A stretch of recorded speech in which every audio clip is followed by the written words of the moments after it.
நாளை நாளை மாலை தேனி மாவட்டத்தில் மாண்புமிகு துணை முதலமைச்சருடைய கூட்டங்கள் இருக்கிறது. ஆண்டிப்பட்டி, போடிநாயக்கனூர், பெரியகுளம். 17ஆம் தேதி மாலை 5 மணி அளவில் மாண்புமிகு முதலமைச்சருடைய தேர்தல் பிரச்சார கூட்டம் ஆண்டிப்பட்டியில் நடைபெறும்.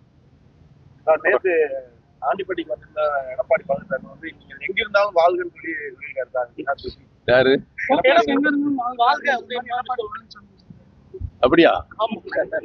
உலகத்திலே இருக்கின்ற அதிசயங்கள் இது ஒரு தேனி மாவட்டம் அதிமுகவோட கோட்டை மீண்டும் இந்த தேர்தலில் வந்து நிரூபிப்போம். யாரு? எடப்பாடி பழனிசாமி. அது ஓட்ட விழுந்து ஏகப்பட்ட நாள் ஆச்சு. சார், ஓ பன்னீர்செல்வம் இல்லாம இந்த தடவை வந்து அதிமுக சட்டமன்ற தேர்தல் முடிவு வந்து இந்த தேர்தல் முடிவு எப்படி இருக்கும்? அதிமுகவோட நிலை எப்படி இருக்கும்? நீங்க சொல்லுங்க, கருத்து கணிப்பு. 4 தொகுதிகளிலும் திராவிட முன்னேற்ற கழகம் மிகப்பெரிய வெற்றி அடையும். தமிழகம் முழுவதும் 200க்கும் மேற்பட்ட தொகுதிகளில் திராவிட முன்னேற்ற கழகம்